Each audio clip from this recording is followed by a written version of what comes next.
Oh, the Lord was high through this. It's made it so far.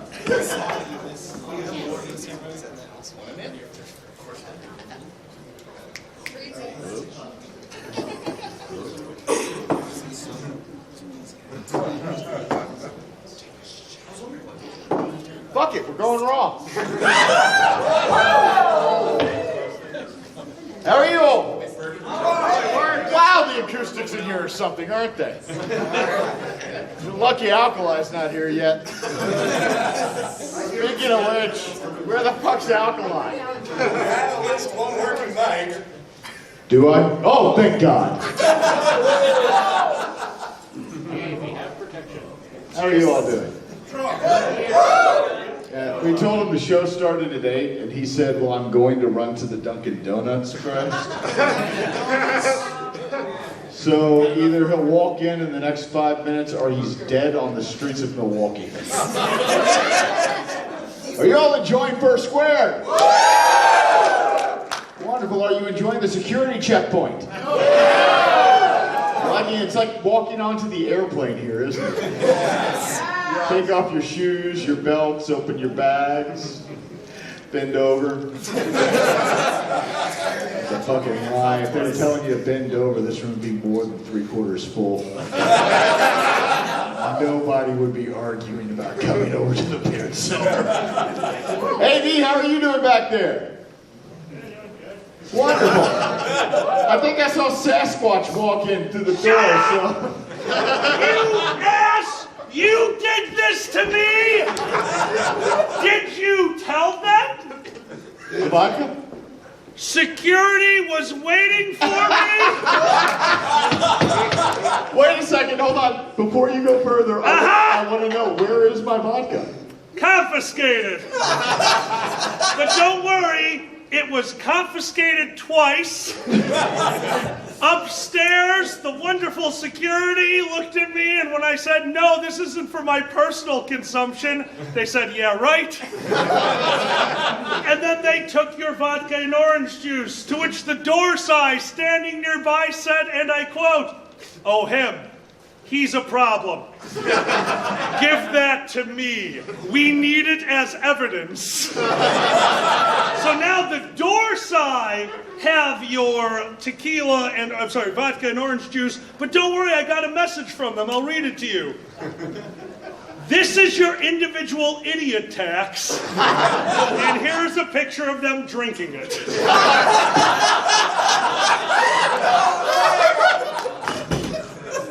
So, how's your night going, mine? It was much better before you walked in. I get that a lot. Regular life, the DMV, grinder hookups, they all say that. Oh, Who just wooed? just wooed that. See you online. Yeah. Who just wooed that? You know who wooed that. One of my friends. Twink 284. Excuse me, they stopped using numbers. Oh. Yeah, you can use equal, equal, equal, capital case D tilde, it's perfect now. Oh, I already asked him how Fursquared was, so I beat you to the opener. Well, now I've got nothing. See you guys later. I've got something. Who gave us this? Don't know. It came through the curtain and they said give it to Alkali. Whoever did this, thank you. This is one of my absolute favorites. Are you sure it's not poison? Are you sure I care? Wait a second. Whoa. That got through security, but my vodka is gone.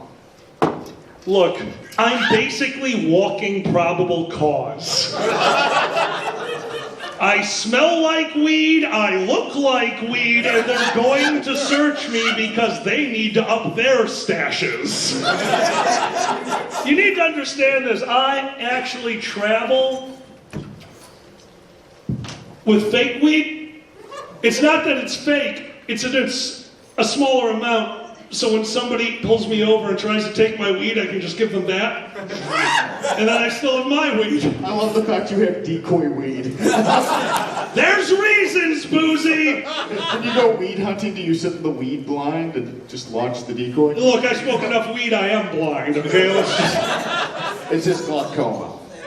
It might be. So, if you don't know, I drive basically always. Years and years ago at my job, it was not a great day. Staring at my computer screen, reading all the numbers for your stock market, tanking economies, my normal day-to-day job. The screens went blurry, and for the first time, I realized I need glasses. I went from no glasses needed whatsoever to couldn't read my computer screen in about 2 minutes.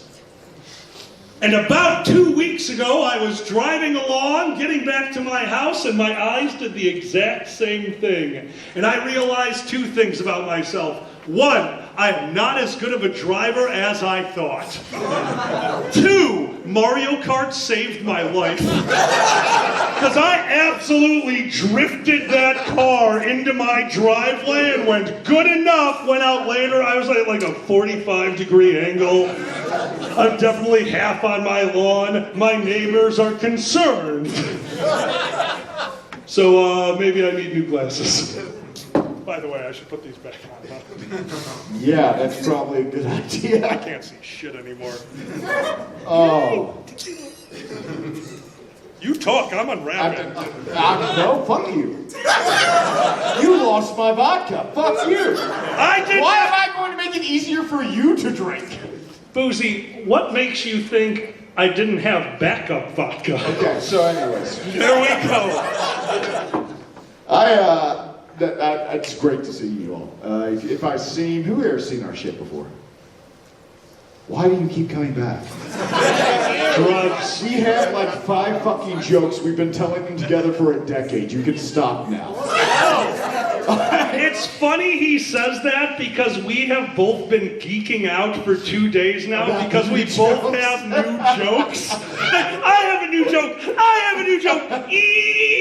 Can you tell me? No, I want it to be a surprise. Which means no, we don't have new jokes. Yeah, as we're walking over here, he said, oh, we have monkey knife bites. I said, no, it's iComedy better here. He goes, shit, it should be monkey knife bites. It's just the 2 of us. iComedy better is when we bring someone else up for our bullshit too. And I go, yeah, but really they're the same panel. What they are, and honestly, we used to say the only difference between them is who got to the submission form first. That was how it worked for a while.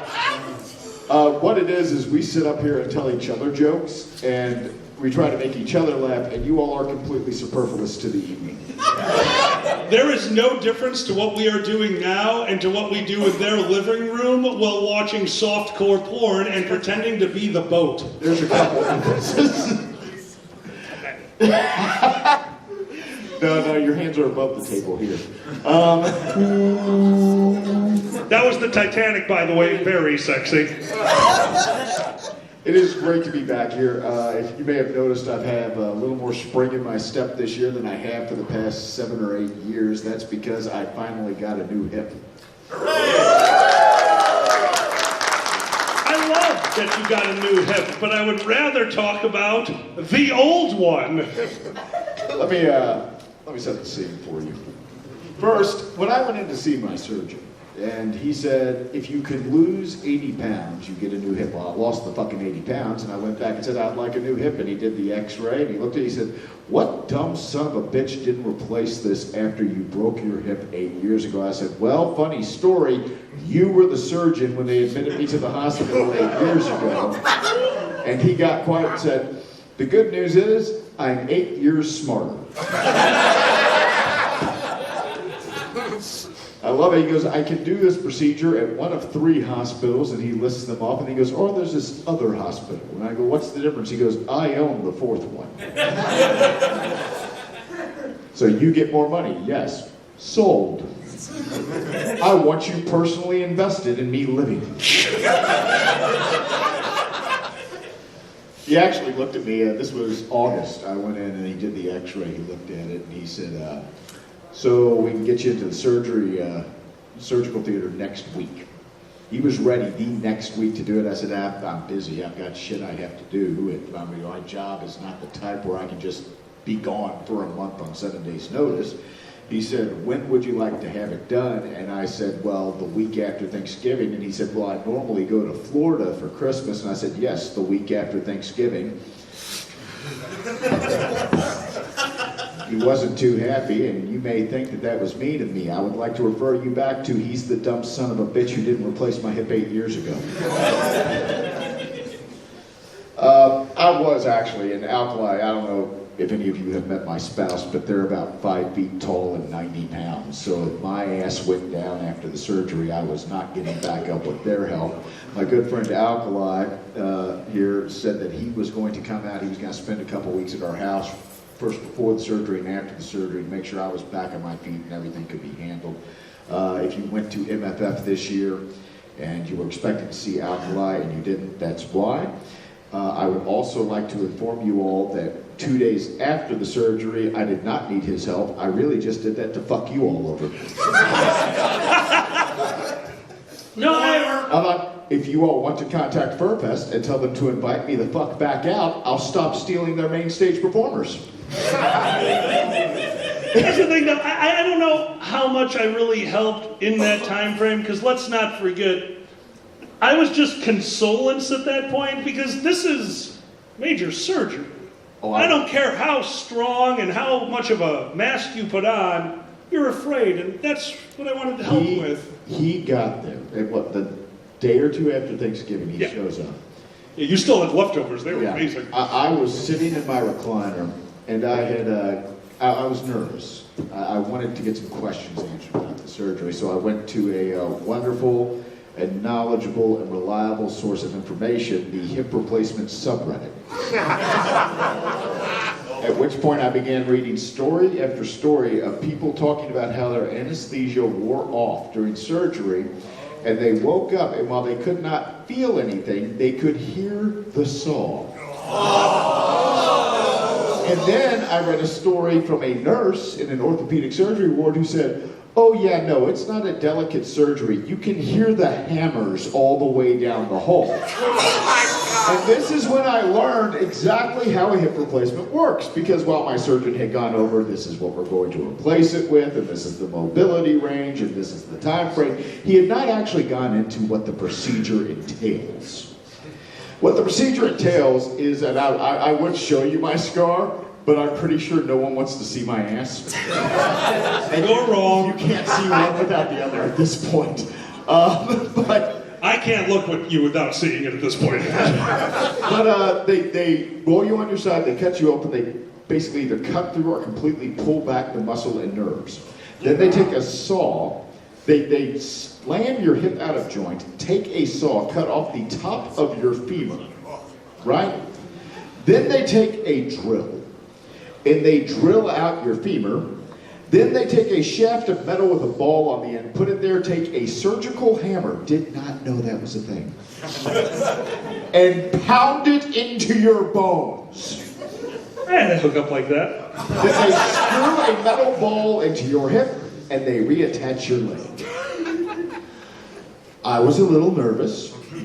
Alkali showed up, and I read it. He goes, what's the matter? I said, I've been reading about people who are waking up in the surgery because they don't give them enough of the anesthesia to keep you under the sedation. And he goes, oh, well, no, hold on. I did this because I'm a furry, and I experienced something. Therefore, I'm an expert on the topic. Alkali, how did you comfort me as I sat there worried about this?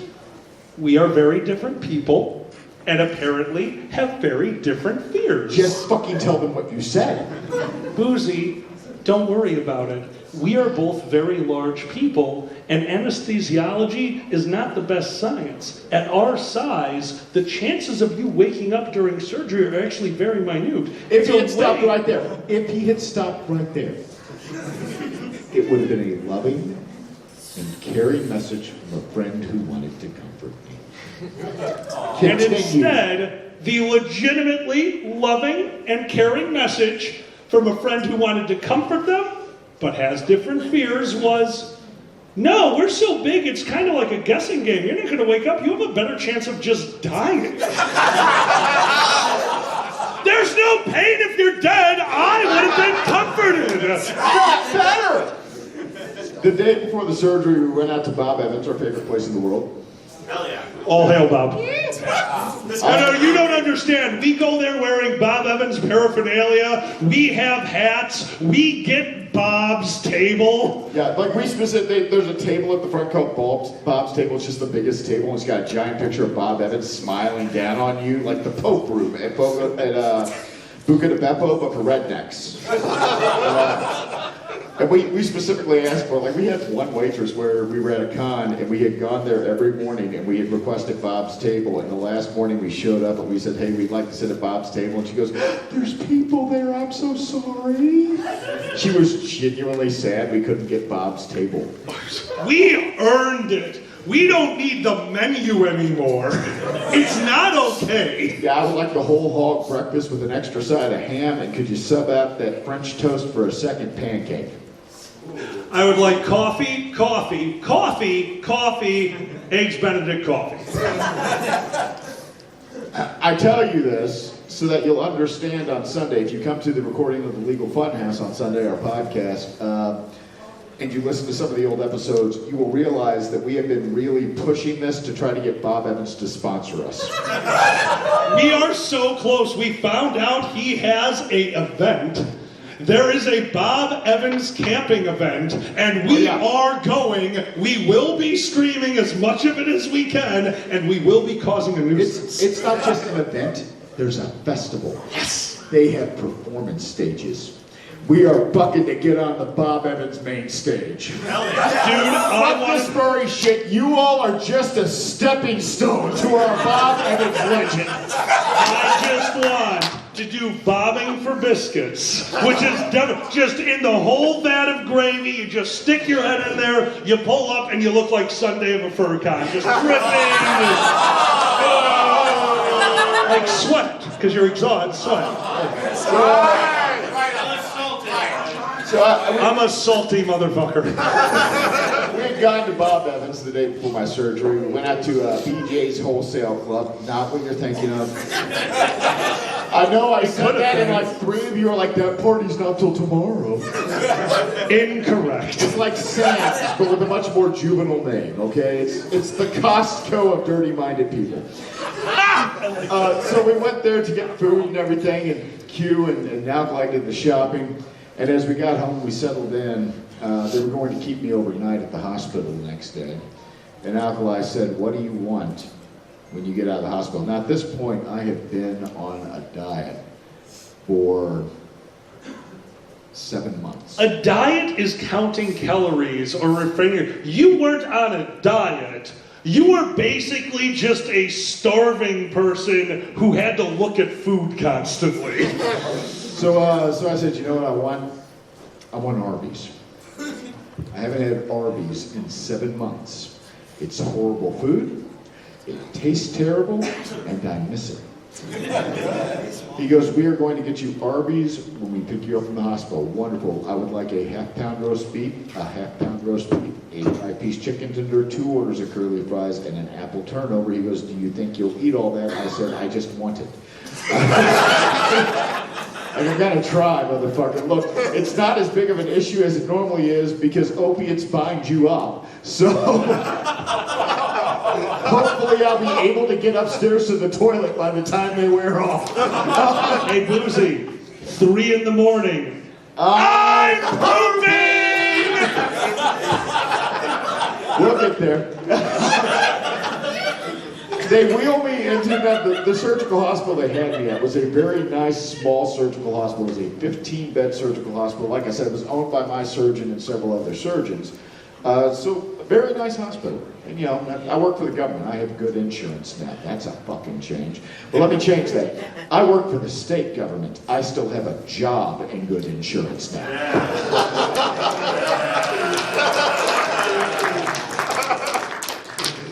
Not gonna get political. Anyways, they wheel me into my room. Now I get in there. Here's how I remember this, by the way. This is my memory of the surgery. My spouse has been in the back with me, and they leave and they say, we're going to do the anesthesia. I say, okay. And they go, we're going to give you a spinal block. And what they do is essentially numb you from about right here all the way down. You can't feel a damn thing. You can't move anything. You can't feel anything. And they've got my IV in, and they have me sit up, And they go, it's going to feel cold, and then we're going to give it to you. I said, okay. And they go, but first, the happy juice. To this day, do not know what the happy juice was. Do know they put it into the IV, and about 30 seconds later said, are you ready? And I said, and then it felt like an ice cube on my back, and they said, okay, done, lay back down. I laid back down. They wheeled me into the operating room. They put another thing, which I later found out was propofol. If you've never had it, I highly suggest it. They put it into the IV, and I hear the nurse say, okay, let's lift him onto the operating table. They lift me onto the operating table. The surgical nurse says, let's roll him on his side, and they get over there, they get up, 1, 2, and then I wake up in the recovery room. But I didn't wake up in the recovery room. I actually woke up in the surgical room. Oh no. Nightmare 1 confirmed. Luckily it was over. The way I woke up was I heard the surgical nurse say, okay, he needs to get to the recovery room. And I very clearly remember saying, okay, and trying to get off the table. When I saw the surgeon after their surgery, he had a look the same way that I assume I would look like if I came home from like Vietnam. He was just... Thankfully, I was numb from the tits down. Like, dips to numb, that's where it was, right there. They get me into the recovery room. I'm sitting there for a moment. My surgeon walks in, looks at me and says, that was a rough one. Not a comforting fucking thing to hear. Then he pulls out his phone and goes, do you want to see a picture?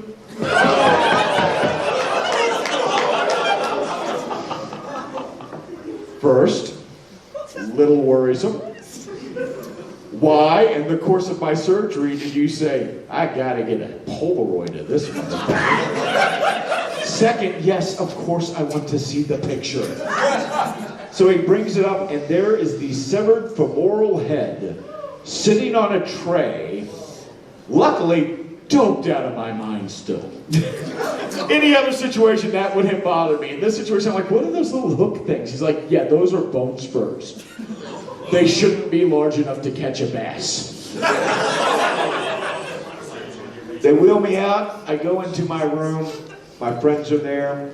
They make sure that I can walk. They make sure I can pee. They give me food. My spouse and Alkali leave, and I go, I'm going to go to bed. Yeah, I was doped up. I laid down. I went to sleep. Until, it was about, what, 6 p.m. then? About 6 p.m. And as he's leaving, he goes, tomorrow when we get you, we're getting you your Arby's.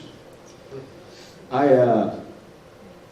went to sleep at 6 p.m. I woke up at 9 p.m. when the new nurse came in and accidentally woke me up while taking my vitals and asked me if I would like anything. And I said, no, I'm okay. I'm going to go back to sleep. And then I had the worst pain of my entire life. Because what I didn't realize is apparently right after the surgery, before they close you up, they give you an injection, like right in the bone. And that injection contains some pretty heavy painkillers. And that injection wears off after about 8 hours. I thought I was okay until I woke up 9 hours after I left the operating room. Worst pain of my life. For the rest of that night, those poor nurses, I kept pressing the call button and they would help me, because I'm not supposed to get out of bed without help, right? They would help me out of the bed over to the recliner, and I'd sit in the recliner for 20 minutes, and then I'd press the call button, and I'd be uncomfortable. I'd have to get back in the bed, back to the recliner, back to the bed, back to the recliner, back to the bed, back to the... They're like fucking shoving oxy down my throat, just so shut the fuck. At one point, I heard one of them go, I don't care if he overdoses.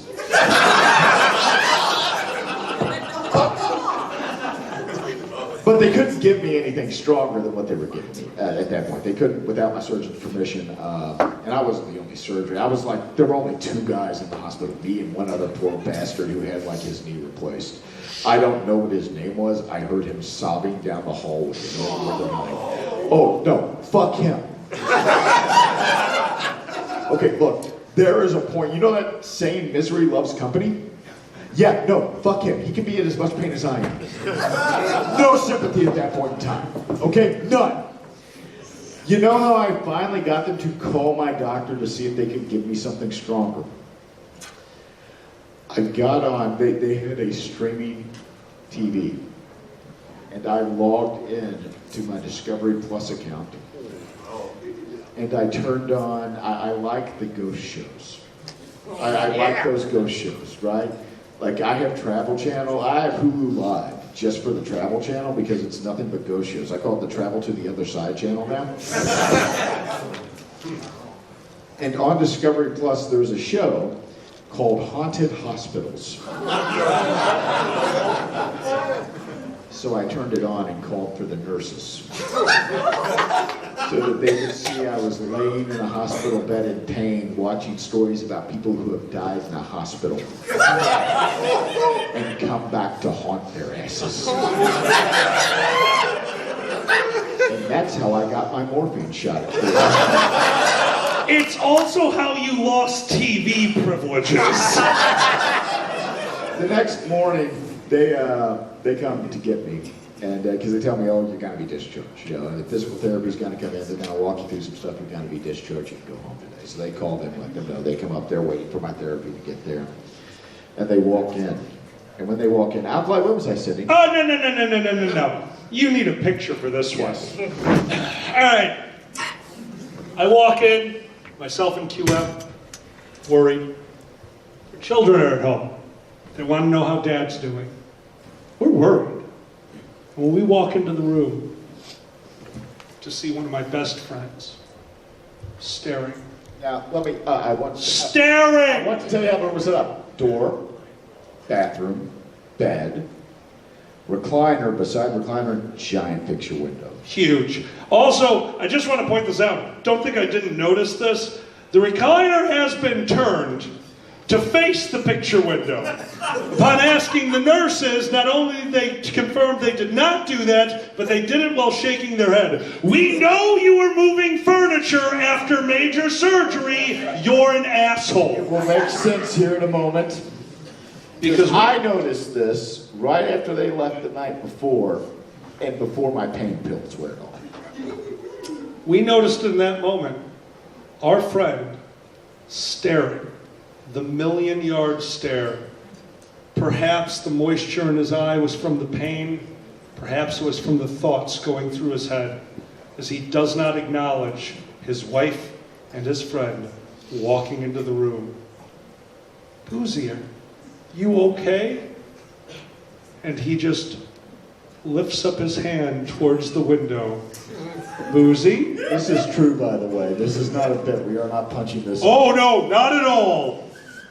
What were you reaching towards directly outside your hospital room, bedroom picture window? The hospital was on a hill. And through the window, it faced a shopping center. And dead center of that shopping center parking lot, dead center of the window, was an Arby. I hate you. And you know what the worst part? You know what the worst part of this is? He didn't want to go to that Arby's because he had a favorite Arby's. So we weren't allowed to go to that Arby's. So we went to the other Arby's, which was out of fries. So what did I do, Boozy? We got his burgers there and fries from another place. Boozy! You know the funny part? He got the fries when he went back out to pick up my pain meds. But at the pharmacy, you know where the pharmacy was? By the first Arby's.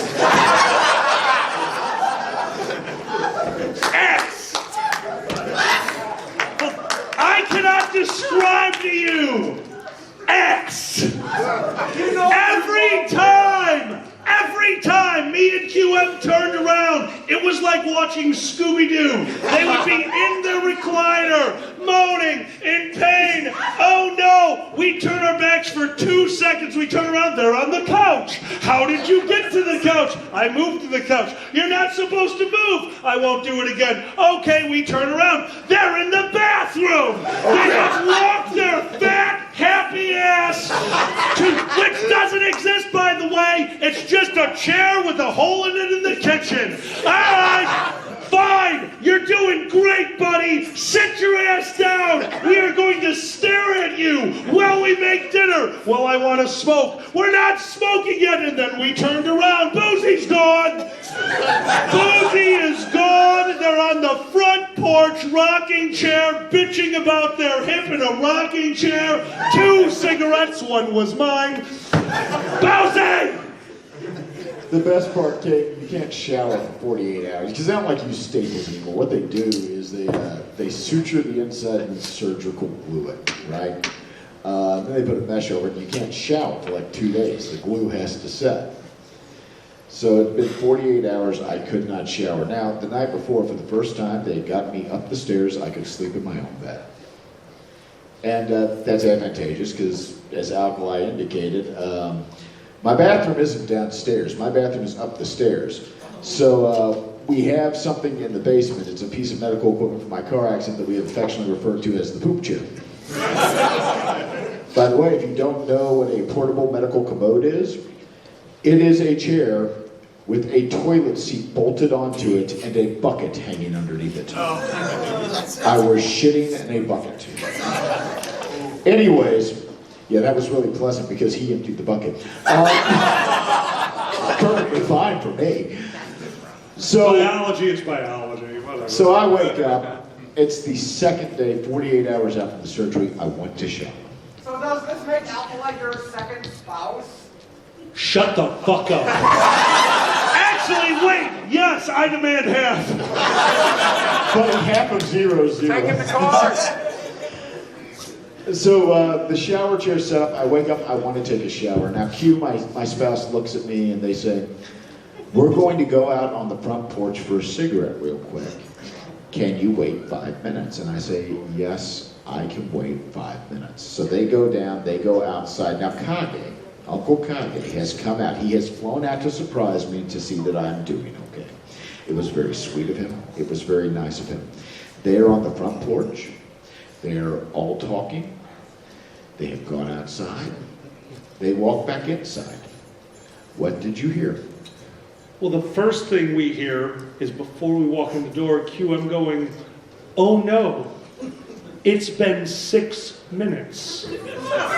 Kage asking, "And?" QM says, "He's a lawyer."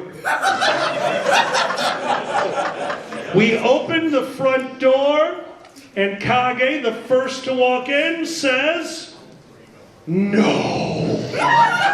QM says the shower running.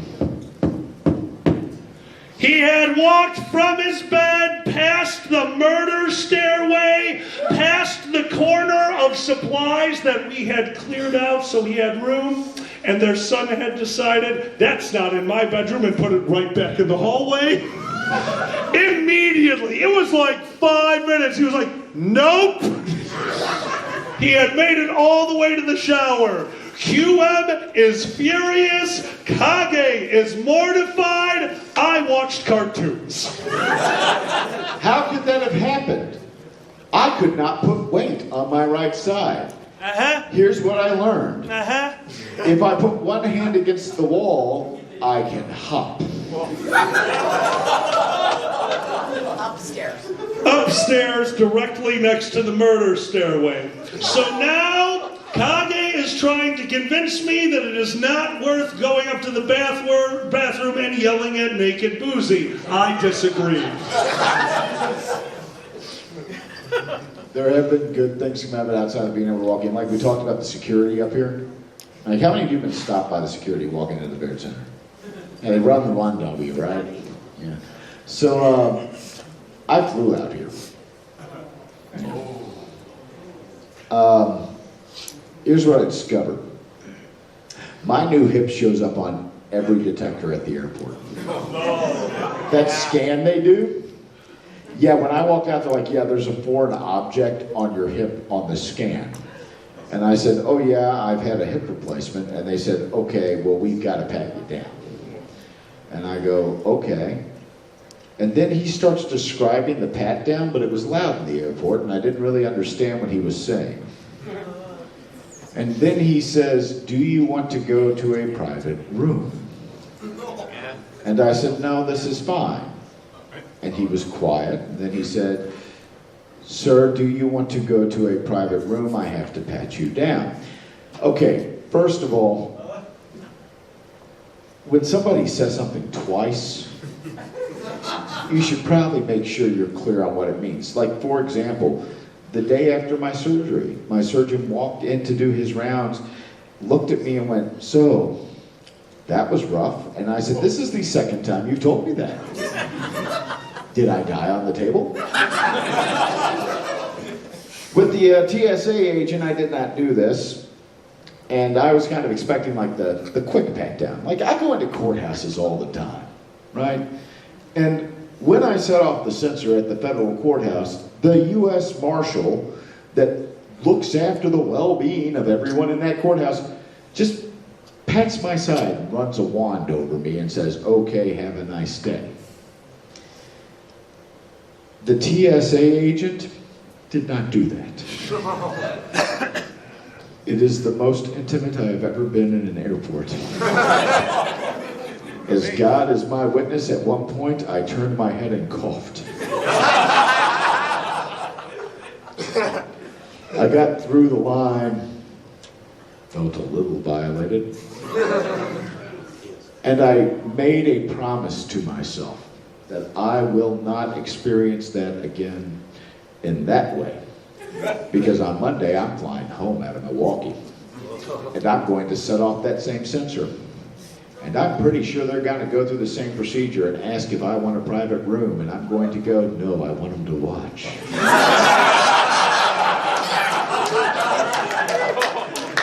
And people have been like, well, when he's patting you down, you should say, hey, big boy, or something like that. I'm like, no, that makes it, that's just obvious I'm joking. I'm going to wait for them to grab towards my crotch, and then I'm just going to go, yeah.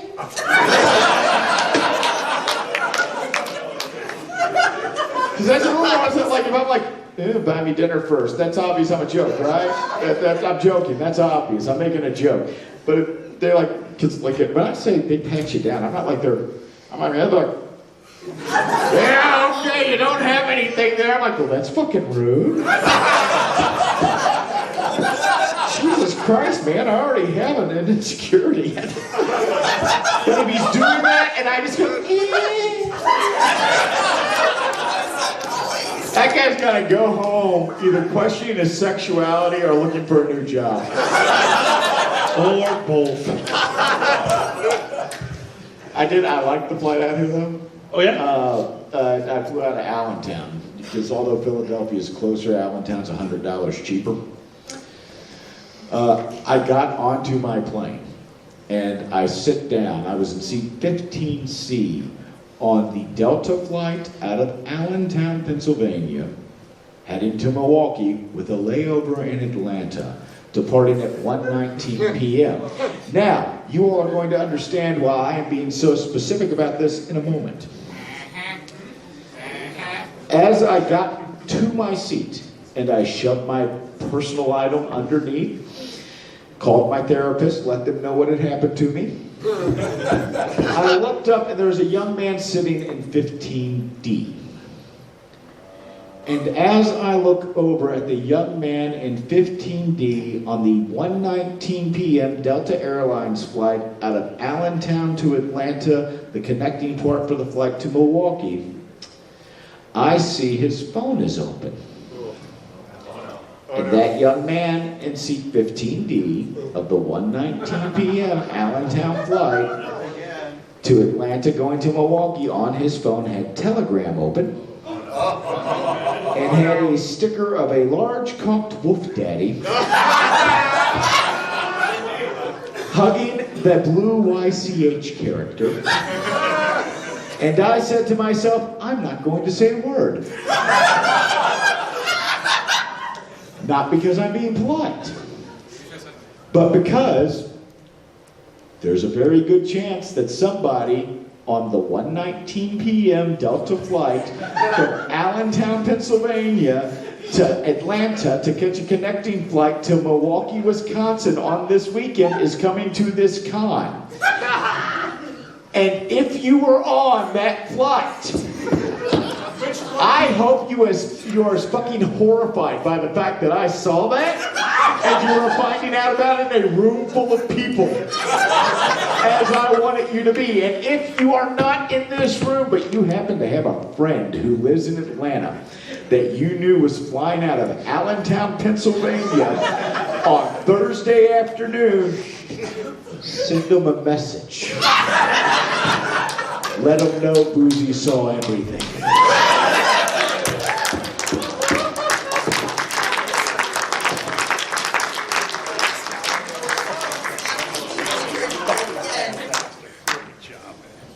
Before we move on, I just want to remind everyone why we are here. Fursquared has now been in operation since 2014, and since the beginning, we have been working with the HAWS group, the Humane Society of Wisconsin. This has been the charity that has been working with this convention for long enough that we have both become staples in each other's community. If you haven't got a chance to check them out, they have a table over in the hotel right outside of main events. Go see what they're about and what they do, because don't forget, these are the people that help those that can't help themselves. They are helping those animals out there, and Fursquared has become a huge part of their yearly budget. It is a thrill and an honor to have them back here this year. Forgot I did that. Before we get going, I just want to remind you that if you can give, and if you can't, don't worry about it. Come to closing ceremonies, because we love making them cry. Hat's going to be passed around. If you can, throw some stuff in it. It's coming past your camera. There we go. Thank you, hon. Hey. I love it. Go ahead. Yeah, I was about to say, I'm not the only one who's been traveling recently. You're not. You're not. I started traveling a lot more. There's an amazing thing that happens if a bunch of your life coincides at the same time. And mine did. I lost my job. I changed my lifestyle. And I went through a midlife crisis all at the same time. So basically all I did was get in a car and start driving. I travel a lot. It's actually insane that you guys let me do this. Because of the fur community, I do get to travel literally all over the world. I've met so many amazing people. I have friends everywhere. And a few of them are close enough that I like to spend some time with them. And in this instance, I went out to Arizona. I snowbird. Love snowbirding as a child, as a teen. Screw you, I love cold Chicago winters. I love driving my car down the Dan Ryan as fast as I can, hitting my brakes and still making it all the way to work before I stop. I love the fact that Chicago roads eat my car more than 4 furries trail off sentence here. I loved it. On New Year's Eve in 2012, I was coming back from running the Chicago New Year's Eve convention. And I found out a wonderful thing about Chicago. Every once in a while, it's just too much for them, and they're like, we're taking the day off. So they didn't salt the roads. I spun out in my car, going 15 miles an hour down the highway, spun 300 or 270 degrees at 15. By the way, if you've never seen spin out at like 5 to 10 miles an hour, this is how it goes. Oh, I'm losing control. There's the McDonald's. Oh, I'm almost back. I'm almost back. Close enough. And that would make for a great story. What didn't make for the great story is the truck. I got very lucky that day. The truck slammed into my driver's side rear door. It crumpled my car, it destroyed it, it was totaled, and I was very close to that car hitting the passenger, the driver's side door entirely. I can't drive in the snow anymore. It sucks. I really hate it because that's what I do, is I drive. So when I get offered every year to spend a month in Arizona where the snow doesn't exist, I immediately take them up on that offer. I went and had a wonderful month with my friend doing performances, going to their performances, and having a gay old time. And also finding out about Arizona weather. What is wrong with you? People can't live there! trying to kill you. I met a lot of interesting characters out there. I met Pepper's friends, a wonderful group. I met scorpions, less wonderful. I met about 20 stray cats, 2 of which know me by name, don't ask questions. I tried to adopt 3 dogs while I was there because your neighbors keep letting them outside without a collar, and I don't know, so I put them in my car, and now I'm the bad guy? But what I really wasn't ready for was the weather. Chicago, snow, rain, sleet, hate, that's what we have. You know what they have in Arizona? Wind and the devil. I was out there for a windstorm. This windstorm was so powerful that we weren't at home at the time, but their mate can tell the story of the thunder crack that happened outside the house. So loud that they knew that they needed to find out what happened, but they were playing a video game, so they didn't get up. We finally got home, and driving down the street, there is a tree over the entirety of the road. The wind was so bad, it blew over their neighbor's dead ass, like 3 years old dead tree. This massive thing. I found out something else about Arizona. If a tree from your yard falls into the street and you call them to say, hey, can we use our street? They will say yes. And then they will put the tree in your yard. Their neighbors had a pile of dead tree in their yard, so we said, let's have a bonfire in Arizona. The wildfire state. Well, I learned something about very dead wood. I had a birch tree growing up. Me and my dad cut it down, and we had one of the best fires. Birch wood burns quick. It's a nice little flame, and it's gone in an hour. This tree was opening the gates to hell. A single match had flames going above their roof. Their friends are not the smartest, but also apparently they like flame juggling. There were incidents. But that's not the story I want to tell you, because a moment ago, I told you about a windstorm. Pepper, what does a windstorm kick up in Arizona? Laughter. Oh, I wasn't laughing. Because, just so you know, Pepper and Boozy haven't heard this yet. They don't know this happened. My car, sitting outside their house for a month, sat through a sandstorm. The practical term is habu. The practical term is fuck you.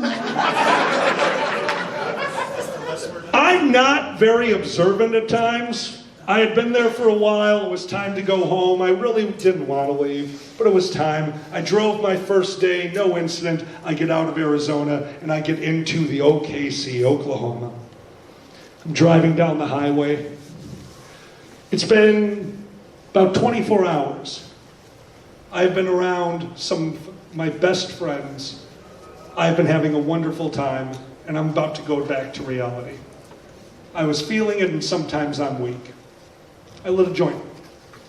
Not the smartest thing, don't do it. Seriously, don't do it. I can say without a shadow of a doubt, I'm a dumbass.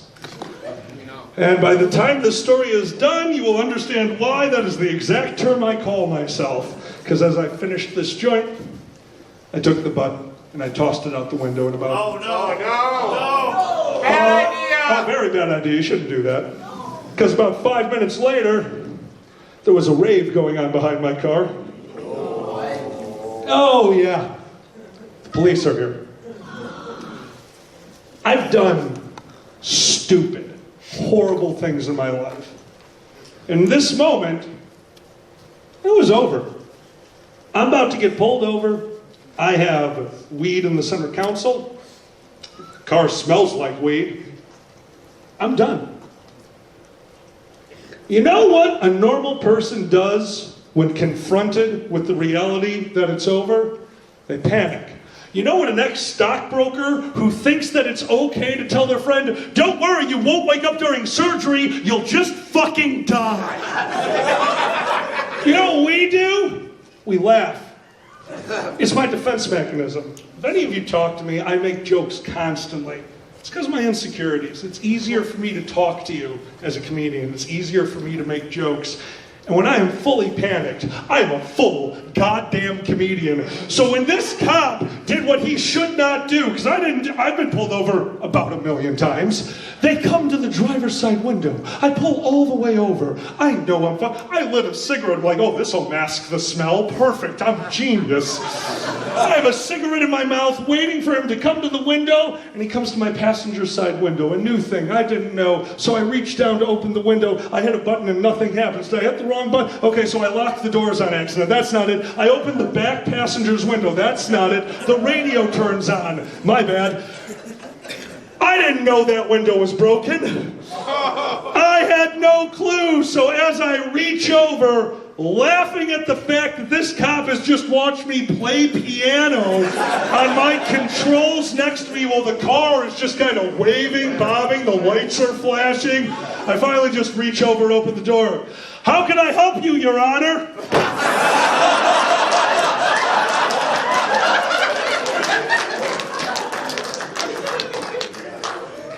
My man. A smile. I'm not kidding when I say I've been pulled over a lot. As a young person, I sped like crazy. Don't do that either. I got pulled over a lot. I'm very used to dealing with Chicago cops. This is a highway patrolman from Oklahoma who has just got to the side of my door and I called him Your Honor. So, where are you going? Chicago? What were you doing out here? Visiting a friend? Who would that be? We are furries. We are furries. I know their real name. I know Pepper's real name. I do not call them by their real names. So I said Pepper Coyote. And the police officer went, Coyote?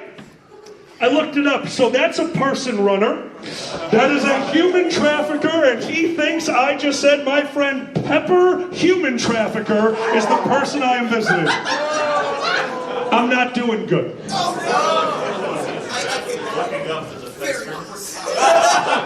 We have a back and forth conversation. Yeah, no, actually, I'm looking up the conversation he had with me during this encounter. I am in New Mexico right now, and I can't describe how beautiful the endless deserts look. I woke up this morning to watch the sun rise over the desert. It was beautiful and life-changing. Hey man, I'm going to jail.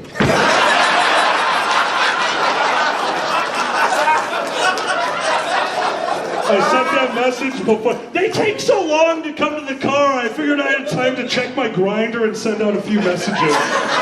If the cop is on Grindr, you're getting out of the ticket. That's the one thing you can take away from this set.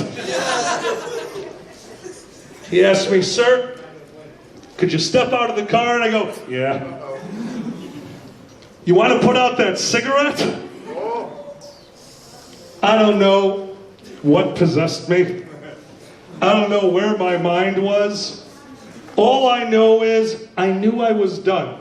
I knew the look on his face. I have fooled no one. So without thinking, my improv brain went, no, then you'll be able to smell the weed. And he smiled. He pulls me out of the car. He let me leave the car. And as I walk behind the car to him, he goes, do you have any weapons on you? Do not make this worse. That's what I was thinking. But I didn't listen to my own advice. I said, my wit. And he said, no, you don't. He said something I wasn't ready for. Would you mind taking a seat in the passenger side of the car? Plead the fifth. I'll get there. Passenger side? He goes, yeah, sit down. So he sits me down in the car, he takes my driver's license, he starts clickety-clacking. And he starts just talking to me. So what do you do? I'm like, oh, I'm a comedian. He's like, oh, have you performed recently? Yeah. Where? I said, well, I'm going to be performing at Fursquared, and I started listing off furry conventions. He goes, oh. And you were out visiting your friend? Yeah, he's a musician. Oh. And I quote, so, what's his most famous song?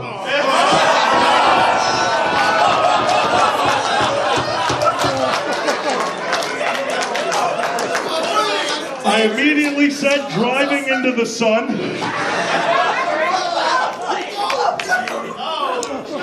And we kept going.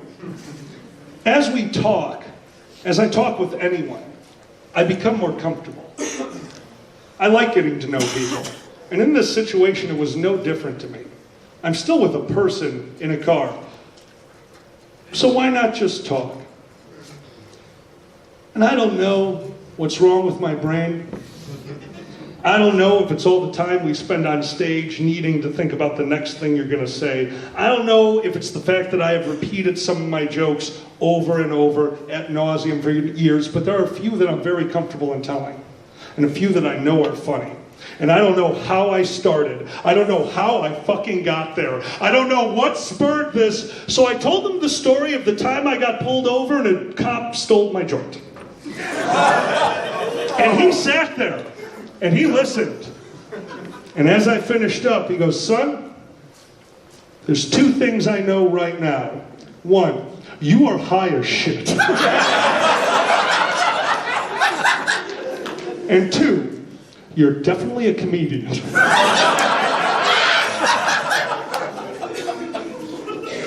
One, that was just true. Two hit me, man. A cop just told me they liked my stuff. As I told him about his, I don't know, friends, I'm assuming they're all friends, stealing my weed after I was caught driving dangerously at 2 in the morning in the middle of nowhere. Son, I'm gonna need you to do a few things for me.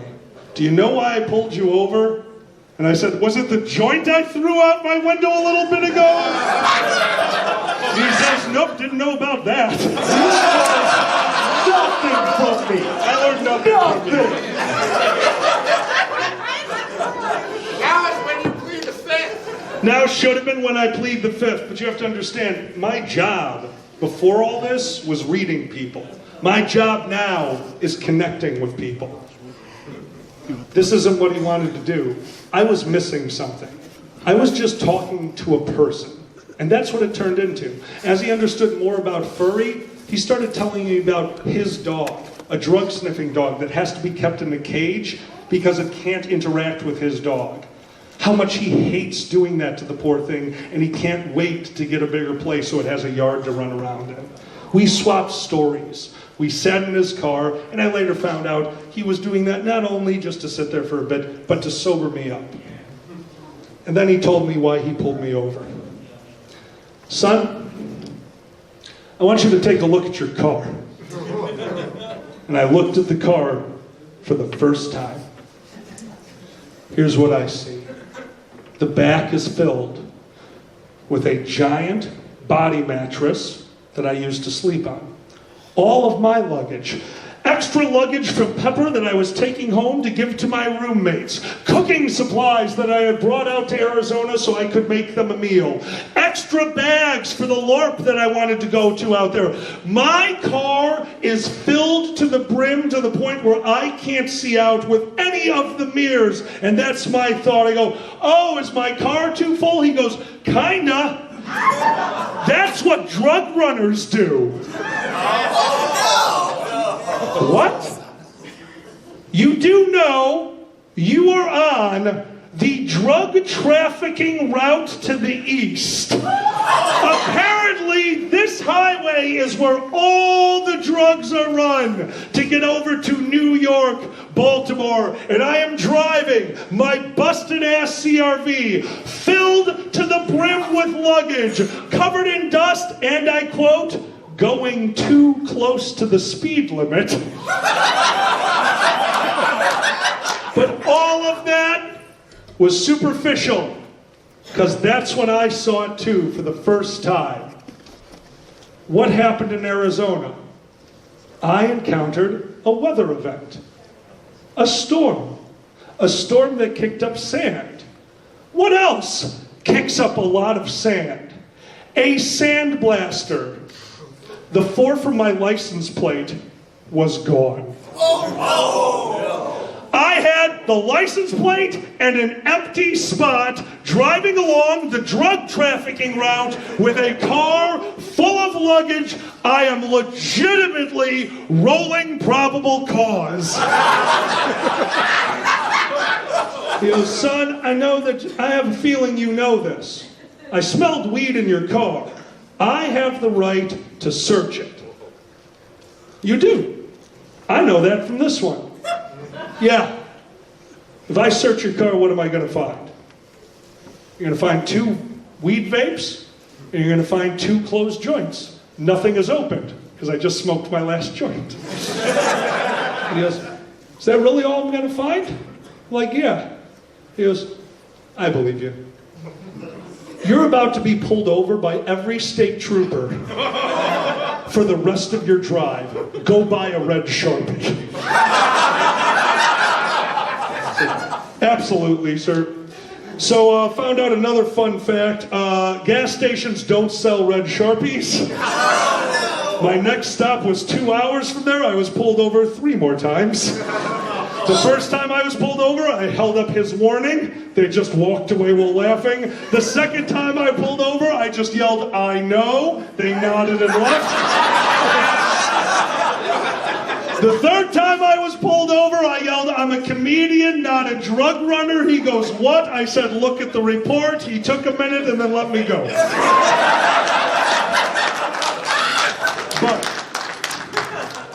But, it was the last moment that will forever stand out. Because he knew that I was lying. He knew I must have been lying about one thing. I wear my emotions on my sleeve. When I tell a joke, I want to make sure that the people know. So I broke when I said that sentence. I do that on purpose. And as he pulled out first, his windows down, blocking traffic so I could pull back onto the highway, I could hear his radio. There's no cock like horse cock. There's no cock like horse cock.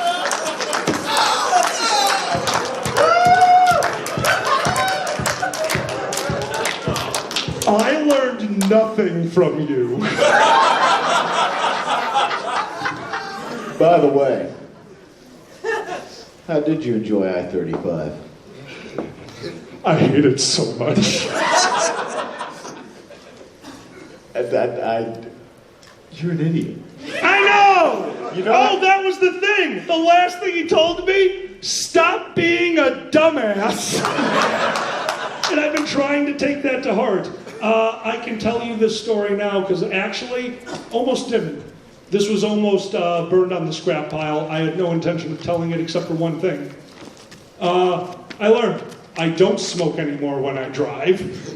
Don't fucking do that. Don't be a goddamn dumbass. All it took was him almost going to jail as a drug smuggler, everybody. Yeah. That's all it takes for me to learn a lesson. Now, excuse me while I put this into my rectum. I love that you had to tell him about Pepper and being a comedian and furry cons and all of that to get out of going to jail. Yeah. You know what you should have done when he pulled you out of the car? What's that? When he pulled you out of the car, you should have looked at him and gone,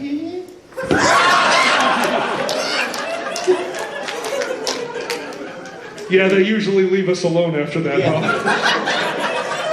I mean, I wish I could say it's the dumbest drug story I've heard, but it's not. I'm a lawyer. Yeah.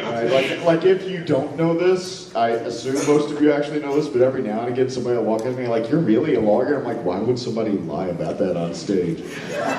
That'd be the worst fucking comedy bit ever. Like, yeah, his whole shtick is he's a lawyer, but he's not really. No, motherfucker, trust me. You got excited about a law report book. Goddamn right I did. No, actual lawyering is so much funnier than pretending to be a lawyer? Dude, every time I hang out with him, we spend at least 1 hour watching C-SPAN court. You. I can barely fucking see you because of the lights, but I want you to stand up and show everyone what's in your hand. The guy who just said actual lawyering is funnier than being a lawyer has a giant flask in his hand. So I have one question for you. Where did you go to law school? I have a second question for you. Is that share size? Number one, it is social enhancing stuff. And number two, I ran out of money. Fair. You're never getting your vodka. So, that is not the dumbest drug story I ever heard. The dumbest drug story I ever heard. I got a phone call from somebody, and they'd been a friend of mine from law school who practiced in another state had referred them to me because they got pulled over in my state. They were charged with DUI. The DUI was for driving under the influence of marijuana. Okay? And I tell them, I say, well, you're on the other side of the state.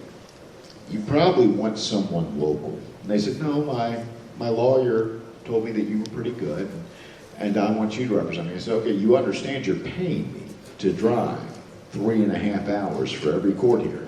I don't do that free. Oh yeah, it's fine. Okay. I go out for the first court hearing. In Pennsylvania, it's called a preliminary hearing. It's in front of a magistrate. The whole purpose of the hearing is to determine whether or not the state has enough evidence to pursue a case against you. I walked in to this tiny magistrate's court in a mechanic's garage. Fun fact, magistrates don't have to be lawyers. They can literally just be some guy that everyone likes and voted into office. Yeah. I walk in, my client is there, the DA is there. I walk over to the DA, I say, what are we doing here? At which point the DA just hands me their file and says, here's your discovery. Let me explain why that is concerning. There's something out there called the Brady Act, or the Brady Law. Under Brady, it's a Supreme Court case, when the state has evidence, they have to turn it over to the defense. They do not have to turn it over to the defense immediately. They have to turn it over at a reasonable time, but typically it takes a while. You can ask for the Brady file for a while before a DA gives it to you. So a DA handing it to you the first time you walk into a courtroom is not a good sign. And I say, what's this? They say, it's your discovery. And I go, oh. And they go, there's a video in that. Oh no. And I go, oh. So can we just waive the preliminary and agree you probably have enough to make my client stand trial? Yeah, okay. I walk out with my client and say, we are waiving the preliminary. Why? Because I do not want a judge to see the video. I don't know what's on it. I don't want a judge to see it. We're just going to agree to it. I'm going to go back to my office. I'm going to watch it, and then we will talk about what to do in an arraignment. My client is fine. They leave. I drive back to my office. I set up the video. I put the CD in. I press play. I watch a Pennsylvania state trooper walk up to the car, knock on the window comes down, there's a conversation, and then the trooper says, do you have any drugs in the car? And the client says, no, they're in the trunk.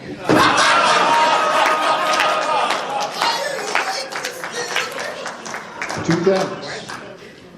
Under Fourth Amendment law, the cabin of the vehicle is considered a distinct location from the trunk of the vehicle. Technically, they were correct. I was very impressed with their grasp of Fourth Amendment jurisprudence. I was not impressed with their desire to exhibit it at that time. I called them and they said, do we have a case? And I said, you're going to jail.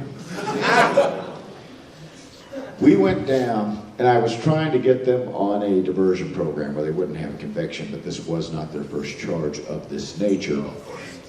So the assistant DA was not moving. They just were not moving at all. They didn't know, why would we do that? Of course we're not going to do that. This is going to be a second offense. They're not going to get diversion. We're not going to wipe it off the record, because if you complete diversion, it's like you were never charged. We're just not going to do that. And I am thinking, how the hell am I going to handle this? I'm going to get hometown. I'm driving out to a county that they do not know me in on the other side of the state. I am the guy from Philadelphia. They are going to look for every opportunity to screw me. And most of the judges are going to be okay with that, because in their view, I am taking business away from the local defense attorneys. I am getting ready to tell my client, you need to hire someone local. And that's when I turned on the news and saw the district attorney in that county had just been indicted. And as a result, had resigned from his position because he was going to stand felony charges. So the first assistant district attorney was now going to be the acting district attorney for that county, and then they showed her picture, and I called opposing counsel and said, I hear you got a promotion.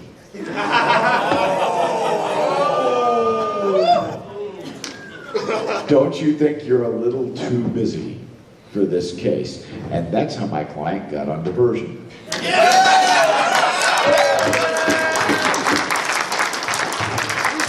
To this day, they tell people I am the best lawyer in the world, and I'm like, no, you just rolled the criminal's natural 20. The criminal's natural 20. So, this one's not new, but about a week ago, working on all these sets, I realized I almost have an hour of, oh God, I almost got arrested stories, so let's keep going in that. That'll actually be his next CD, Alkali, live from not Folsom Prison. I love Folsom. So we got, I was having a day. Hold on. Oh, you caught that, huh? I caught nobody else. They're not supposed to! Shut up! That was wonderful. Thank you. I was having Fair play. Thank you. I was having a day. If you don't know, I help out at Anthrocon. The last few years I've been helping with the block party. Before that, I did random odds and ends there. And one of the things about running a FurCon, sometimes it's a lot. And when it's Anthrocon, it's a lot. And I really didn't like how I did. I was also going through some personal things at the time, and I was just genuinely having a bad day.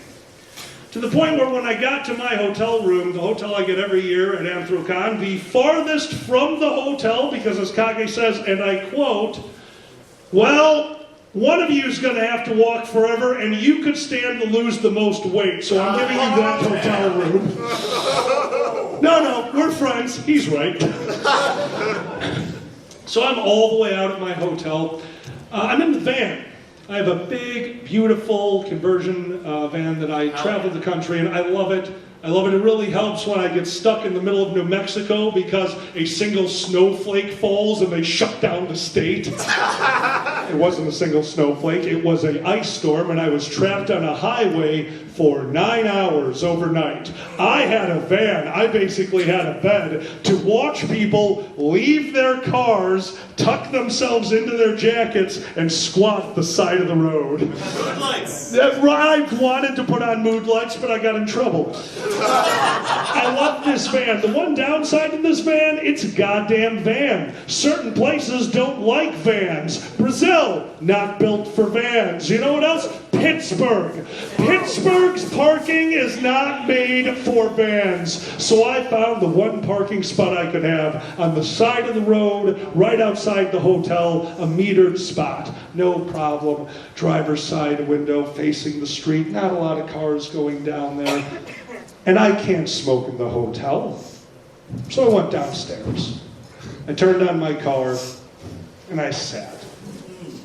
I lit up a joint, I lit up a cigarette, I sat in the car, and as I'm listening to YouTube music, as I'm cycling through the songs, something comes on. It's Alright, It's Okay by Mother.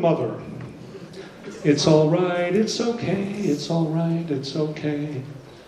You know you fucked up, but you'll be just okay. I really wish I could remember the songs, but usually I'm crying during this song, because this was my relationship fight song. We listened to this after fights, because one time it happened, it came on the radio, and it made us both smile. It had meaning to me, and that was the final straw. I broke down. I am sitting in my car, full alkali, because I have to get over to the convention center. The top hat is on my head because I have a raised roof in this van. I am wearing this stupid ass sport coat. I have a cigarette in this hand, I have a joint in this hand, and I have my radio going full blast. I had a night, I had a day, put a baseball bat beside my head to fight off demons inside my head. I'm lonely, lost in pain. And as I exhale a giant breath of weed out my window, and directly into the cop car sitting next to my car, waiting for the red light, I make eye contact. They saw what I can only describe as a Batman villain sitting in a van, chain smoking, trying his fucking best. I have tears streaming down my face. I'm not wearing mascara, but it's there. I don't know what happened at that point. And I am just this. And they drove away. I would love to have heard the discussion in that car as they fucked off into the sunset. Tom, we are not arresting the high Babadook.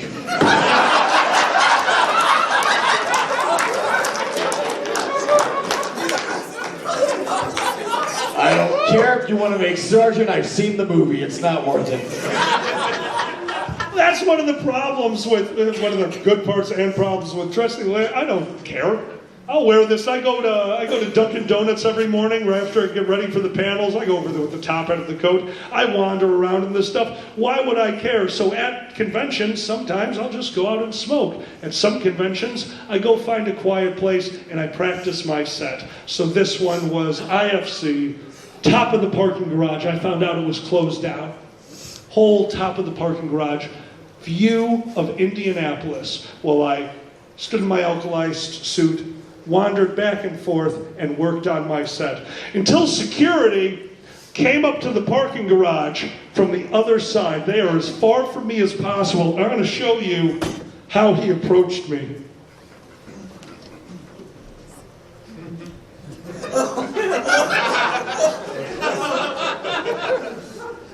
Hey! Yeah? What are you doing up here? Comedy. He says, that's not funny. I said, that's my fear.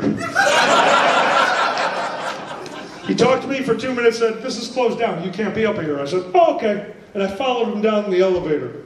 And as we go down, he's dead quiet. And he goes, hey, just so you know, if you want to go up there, just tell me. That's cool. I just saw you on the camera. Like, oh, okay. He goes, no, man. You are a 6'8" guy dressed in all black, wearing a top hat, smoking nonstop, muttering to yourself.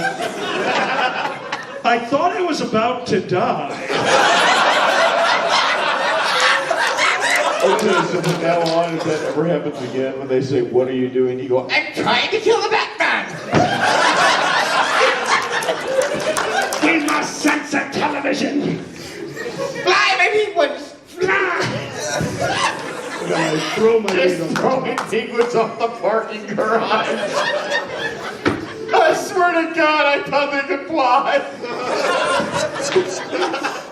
The thump of the penguins narrated by Morgan Freeman. The thump of the penguins! What is wrong with you? So many things. The thump of the penguins! God damn it. Mr. Popper's Penguins was after the orgies. Really loosens things up. You know what? No, that's that's the new Oswald Cobblepot. origin story. Yes. Oh, just a failed comedian trying his best. No. He owns an adult bookstore, Mr. Penguin's Poppers. Listen, I don't know what all those gay men are doing, but man, they like to clean those VHS tapes. One guy in the back is smiling. Like, I can't see most of you, but the one person over there, I saw you smile. And I know that you know. We both know now. And so, the fun part about, I genuinely, like, myself and Boozy met, I don't actually know how long ago we met. It was MFF what? No, it wasn't MFF. Oh, It was Anthrocon. Anthrocon. I had brought another lawyer with me to Anthrocon because he did not believe Anthrocon was real. That's the greatest gaslighting I know. You're fucking with me. I was on a podcast. I was doing a thing on a pod, like an interview performance on a podcast, and at one point somebody said, "Oh, I heard you're doing this at Anthrocon this year," and I said, "Yes." There were several lawyers listening, and one of them, a guy that I refer to as Captain Eyebrows, because he has the most beautiful eyebrows. If you ever find that episode of that podcast, you will hear right after that, when we're describing what Anthrocon is, you'll hear the ding of an iMessage. And that was Captain Eyebrows sending me a message that said, "I want to go to the furry festival." So I said, okay, and said, "I'll book a room, and just meet me there." And like 2 weeks before, I'm like, okay, so we need to like figure out what happened. When are you getting in? When am I getting in? And I need to know, do you want your name on the room? And he says, "Wait, that's real?" And I'm like, "That I'm going, or that it exists?" And he goes, that it exists. And I'm like, "Do you think like 9,000 people got together to fuck with you?" His eyebrows are glorious. Because, dude, I just want to be really clear. You think medium rare chicken is a thing. Nobody's that dedicated to fucking with you at this point. I take offense to that, sir. Chicken. Yeah, no, trust me. He's like, oh, I asked him once how a date went, and he was like, "Oh, it was great. I fixed her chicken dinner." I'm like, "Oh, how'd she like it?" "Oh, she didn't eat a lot of it, but that's just because she doesn't like her chicken medium rare." And I'm like, "That's not a thing." You tried to give your date salmonella. There's easier ways to get them to clean out. I'm just.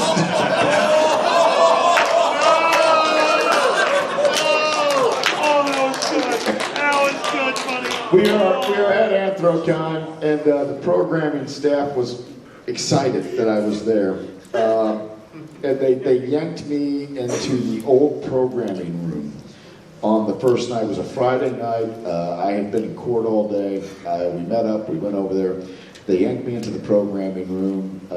Actually, that's the first time I met Pepper, too, who's gone now. But they were doing their After Dark concert program and yanked me by and said, "Oh, this is Boozy." And Pepper's like, "Yeah, fuck off, we're busy." Wow. And Fox and Moore was like, "Hey, fuck off." But go back yourself.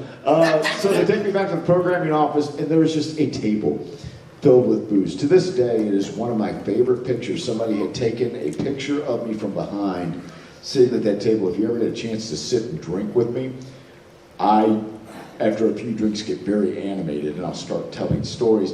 And it's a shot of me in the background. I'm telling some story, God knows what. Still wearing my suit from court, and a bunch of furries laughing on the other side of the table. Off camera was Captain Eyebrows in his suit and tie, because looking very nervous, because a few moments before that picture was taken, this is not where I was going with this, by the way. The door flew open, and what I could best describe as a giant booze-generating fairy in a top hat came rampaging into the room and produced no less than 9 flasks from hidden pockets in his jacket. Said hello to me, turned around, looked at my colleague, and went, "Well, hello."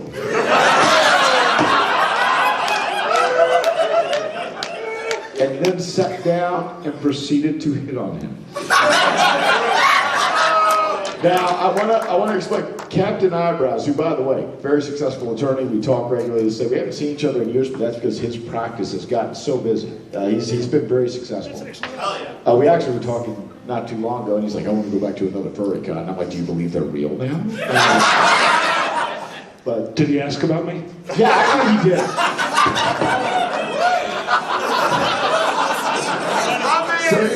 So he's sitting there, he's looking nervous. Alkalite is not being aggressive, but he is very obviously flirting. And I walk outside to have a cigarette, right? At which point, somebody tells Alkalite that was Boozy who walked outside. He isn't bad. He tells me later, he tells me, like the next day we're talking about something, he goes, I am so sorry. I'm sorry, I wouldn't have done that. I'm so sorry. That's not how I wanted to make a first impression. I'm like, I think I was hilarious.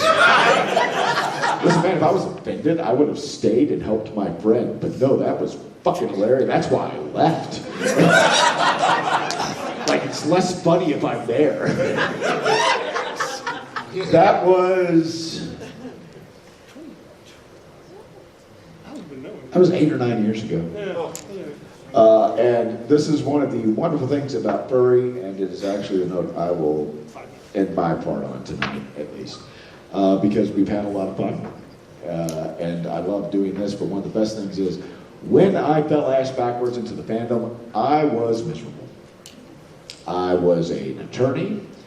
I did not have very many friends who were not attorneys. I mean, I'm still an attorney, but at least until the Bar Association sees this recorded. No, I was an attorney who had essentially no friends who weren't attorneys anymore. All the guys that I'd grown up with, all the people I hung out with when I was younger, well, we were all over the country now. We didn't talk as much. And here's the dirty secret, especially for all of you younger ones out there. There comes an age where it's really hard to make new friends. Yes. Like, it's just difficult. Like when you're young, it's easy. You both like Nintendo. Let's be best friends forever. How old are you? Nintendo's still around. How old am I? As you get older, it gets harder to do those things. I did not have, outside of work in my life, my family, I did not have much of a life when I fell ass backwards. The comedy stuff. I hadn't done a comedy routine in over a decade. I used to do them all the time. That used to be a way I made money. I hadn't done one in over a decade. I fell ass backwards into the fandom. One of you dipshits gave me a microphone. And I've been doing this since. And it's wonderful. It's great. But you know what the best thing is? Sovereign citizens.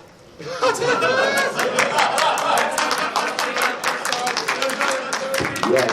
But one of the best things is I have friends.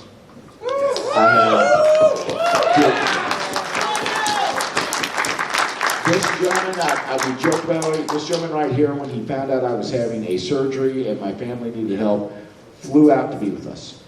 Before that, we needed to get our house ready. He flew out to help us get our house ready. I had friends who flew out just to make sure I was okay. Just to stop in and say hi and make sure I was okay after the surgery because they knew I needed it. We have friends that we can go out to movies with, that we can have dinner with, that we can talk to, that we don't see for weeks, but we talk to every day.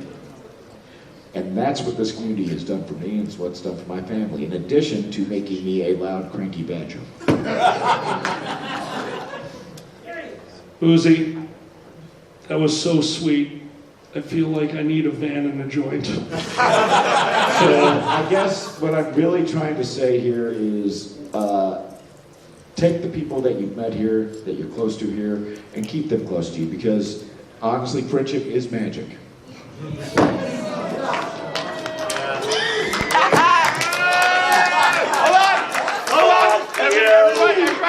Hey, watch this. Watch this. Fuck you!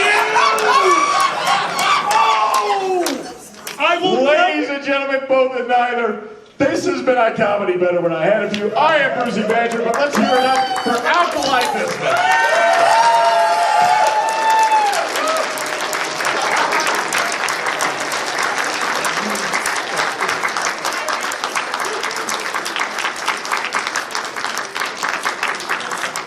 And I will never be able to tell you why I had that reaction. I hate you. In a few minutes, we're going to be having the charity D&D in here. Stick around. Watch one of my favorite DM, Phelan, torture me. We will see you guys. Yes, hold on. Somebody's yelling. What? Everyone has to leave the room because the next panel's 21 plus and I have to check all their IDs myself. My apologies, guys. I know it sucks. Get those IDs out in here. Head back out, head in. Thank you so much for being here, and good night. I don't know where the hat went. Not the hat never came back. Hey, where's my hat? Thank you.